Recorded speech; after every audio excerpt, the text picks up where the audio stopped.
All right, we're back because the chicken has been boiling for a little over 2 hours now, and I just want to make sure that it's tender enough. And the way we know it's tender enough is it falls out, it comes out of the pot in pieces. It just falls apart.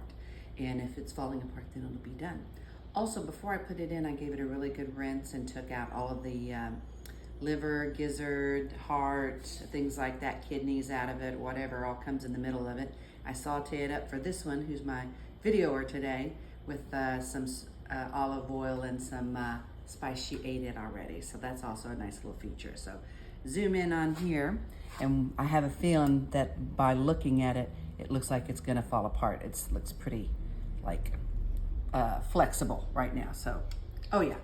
So notice I just took a bone out. It's too tender now for it to even come out in one whole piece.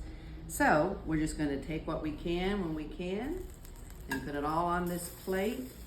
Because remember, this was a whole entire chicken. And the great thing about it is you get so much meat out of a whole entire chicken. Not only are we gonna make our chicken tacos with this, we're gonna have a ton of extra chicken meat, and I'll either make a chicken salad with that, or maybe even a chicken chicken and dumplings or something. Now what you always want to make sure you do with your boiled chicken is zoom in on this chicken broth. This is the base that we use to make many different things like French onion soup, potato soup, split pea soup, and anytime that we use that we have a need for chicken broth, it's usually something that I've already boiled. So we'll strain it and then freeze it, and we'll have the chicken broth to add to any other meal we want to in the future. That's it for now. Now, while your broth is cooling, the chicken has cooled off enough to be able to handle it. So I'm gonna take the skin off of it and start showing you how tender this meat is. I'm sure you could see it was falling apart just before we took it out. It couldn't even come out whole because of it. So what I like to do is, we really like dark meat in our family.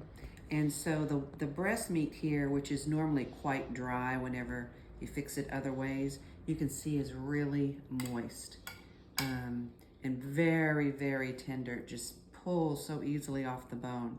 Normally, if you just bake it, it doesn't act like that. But when you boil it for a couple hours, it becomes super, super, oh, I found the wishbone. Super moist and delicious. So I'm just gonna pull apart all this, separate the skin from the meat, and then just have a plate full of the meat, and we'll continue from there. So this is how much chicken you get from one deboned full chicken. And we've got a side of white meat and a side of dark meat. And I'm going to be putting that away before I make my chicken tacos. Okay, now with half the chicken that we have from the boiled chicken, we're going to be adding Old El Paso green chili enchilada sauce. And we're gonna make our tacos out of that. I put the whole big can in there, and then I'm gonna let that cook and get in that flavor of the sauce into the chicken for about 20-30 minutes.